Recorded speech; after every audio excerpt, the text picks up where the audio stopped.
Noah's Ark is the vessel in the Genesis flawed narrative in the Bible. The narrative, one of many flawed myths found in human cultures, indicates that God intended to return the earth to its pre-creation state of watery chaos by flooding the earth because of humanity's misdeeds and then remake it using the microcosm of Noah's Ark. Thus, the flood was no ordinary overflow, but a reversal of creation. The narrative discusses the evil of mankind that moved God to destroy the world by the way of the flood, the preparation of the ark for certain animals, Noah and his family, and God's guarantee for the continued existence of life under the promise that he would never send another flood.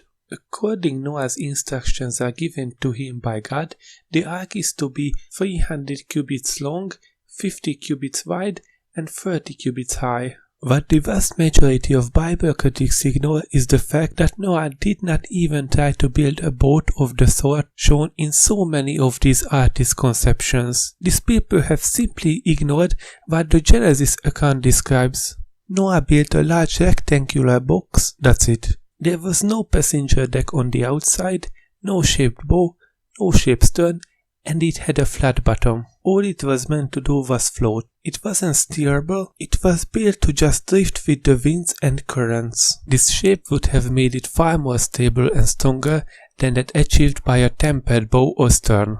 It would also have had about 33% more carrying capacity than a normal boat of the same size. So it was, and is, technologically feasible. And trees from which planks and beams could be cut and hewn were in such plentiful supply that building materials were easy to find.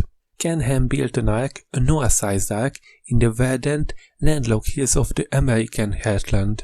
The founder of Answers in Genesis, an online publishing ministry with a strict creationist interpretation of the Bible, employed 700 workers to erect the 120 million Ark Encounter, which is 5 stories high and a football field and a half in length, and packs a powerful war punch. Now the Ark Encounter is a Christian religious and creationist theme park that opened in Grant County, Kentucky in 2016 and is a large representation of Noah's Ark based on the Genesis flawed narrative contained in the Bible. The kinds of animals selected had reference to the clear-cut and unaltered boundaries or limits set by the Creator, within which boundaries creatures are capable of breeding according to their kinds. It has been estimated by some that the hundreds of thousands of species of animals today could be reduced to a comparatively few family kinds, the horse kind and the cow kind, to mention but two. These estimates may seem too restrictive to some, especially since such sources as the Encyclopedia Americana indicate that there are upwards of 1.3 million species of animals. However, over 60% of these are insects. So if estimates are based on these expanded figures, the ark could easily have accommodated a part of these animals. Of course, millions of animals in a closed environment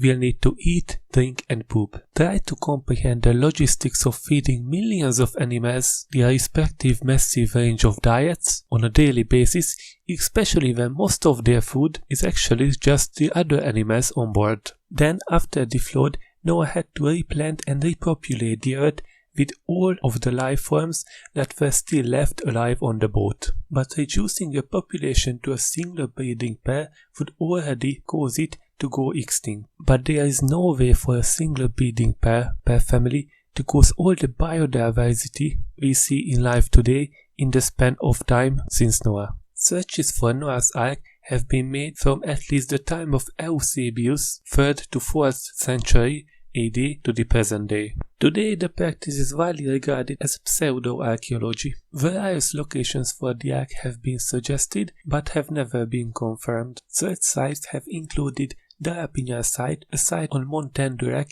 in eastern Turkey, and Mount Ararat, but geological investigation of possible remains of the ark has only shown natural sedimentary formations.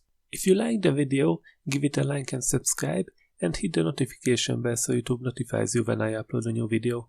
Thanks.